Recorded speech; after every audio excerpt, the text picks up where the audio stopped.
Bienvenue. Vous savez, dans notre monde qui n'arrête jamais, saturé de notifications, d'opinions qui fusent de partout, le silence est presque devenu un luxe, n'est-ce pas?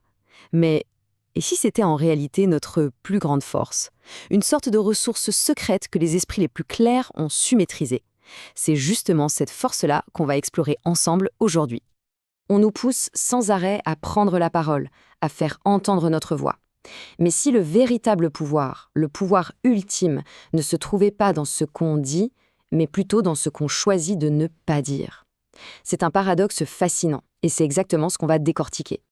Pensez-y, dès l'école, le message est super clair, il faut lever la main, participer, donner son avis. C'est comme si pour exister, il fallait absolument faire du bruit, occuper l'espace. Oui, l'idée qui domine, c'est que pour influencer et pour réussir, eh bien, il faut être celui qui parle le plus fort. Notre société valorise le bruit, c'est un fait. Mais dans cette course folle à l'attention, on passe à côté de quelque chose d'essentiel. Une sagesse, une stratégie beaucoup plus fine. Parce que oui, il existe une autre voie, un chemin moins fréquenté, c'est sûr, mais tellement plus puissant. C'est un secret que les plus grands esprits de l'histoire, que ce soit des empereurs ou des entrepreneurs, avaient tous compris. Bon, pour vraiment comprendre ce secret, on va se tourner vers une source de sagesse intemporelle, l'empereur romain et philosophe stoïcien Marc Aurèle. Il nous offre une perspective qui, même aujourd'hui, est, complètement à contre-courant.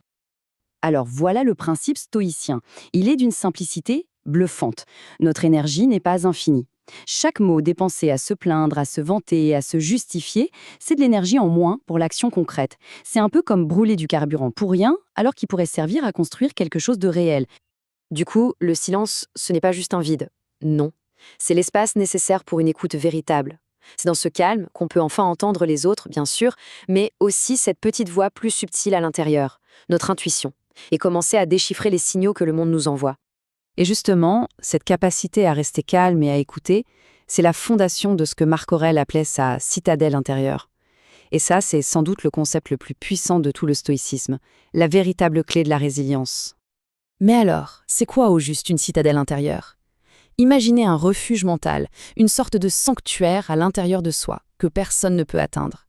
Ce n'est pas un lieu physique, évidemment, mais un état d'esprit qu'on cultive pour rester stable, peu importe le chaos à l'extérieur.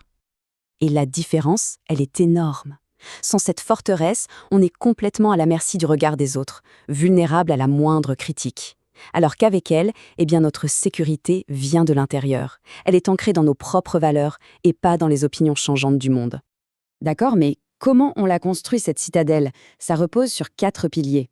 Le but, attention, ce n'est pas de devenir insensible, loin de là. C'est de choisir où l'on place son attention. Il s'agit de vivre de manière authentique, de se traiter avec bienveillance et de nourrir activement sa propre paix intérieure. Maintenant qu'on a compris la philosophie, rendons ça pratique. Parce que le silence, ce n'est pas juste une absence de bruit, non, c'est un outil actif, un véritable instrument de maîtrise de soi qu'on peut utiliser au quotidien.